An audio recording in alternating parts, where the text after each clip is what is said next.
Hello दोस्तों, मैं राहुल द्विवेदी आपके सामने एक नए तरह की सीरीज लेकर आया हूँ। इसमें छोटे छोटे वीडियोस से भगवत गीता का सार और उसकी कुछ खास श्लोक के बारे में बताया करूँगा। अभी हम उसके सार की बात करते हैं। मान लीजिए खाना बनाने वाले के एंगल से भगवत गीता को समझा जाए तो कैसे समझेंगे। अगर आपको कोई भी एक सब्जी बनानी है, जैसे मान लीजिए आपको कड़ी पकौड़ा बनाना है, तो कड़ी पकौड़ा बनाने के लिए क्या क्या सामग्री चाहिए, उन सबको जब आप इकट्ठा करते हैं और उन सारी सामग्री को तैयार करते हैं अपने खाना बनाने के लिए, तो वो आपका कर्म योग है।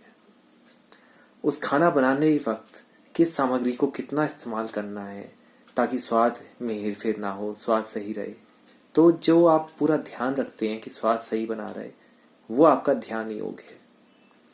और खाना बनाते वक्त जब उसमें अपना दिल लगाते हैं, कहते हैं जो जितने दिल से लगाता है उतना ही खाना अच्छा बनता है। शायद इसीलिए जो खाना पूजा के लिए बनता है या पंगत के लिए बनता है या लोगों को बांटने के लिए बनता है, वो अपने आप स्वादिष्ट हो जाता है, क्योंकि वो एक अच्छी भावना से बनता है। तो जब आप अपना उसमें दिल लगाते हैं, वो आपका भक्ति योग है। और सबसे ऊपर आता है कि आपको खाना बनाने आता भी है या नहीं। तो जो आप समझ अपनी इस्तेमाल करते हैं एक खाना बनाने के लिए, वो आपका ज्ञान योग है। और जब फाइनली आपका खाना या आपकी सब्जी या जो भी आप पका रहे हैं वो पक जाता है, तो उस खाने को आप जब खाते हैं या जो भी इंसान उसे खाता है, तो उस खाने का जब वो आनंद लेता है, वो आपका राजयोग है। ये एक सरल तरीका है भगवत गीता के अलग अलग तरीके के योग को समझने के लिए। लाइफ की छोटी छोटी चीज़ों से ऐसे मैं रिलेट करके और भी कई वीडियोस बनाऊंगा। भगवत गीता में जितने भी योग हैं, चाहे वो कर्म योग हो, भक्ति योग हो, ध्यान योग हो, राजयोग हो, ज्ञान योग हो, ये सब ईश्वर तक पहुंचने के तरीके हैं।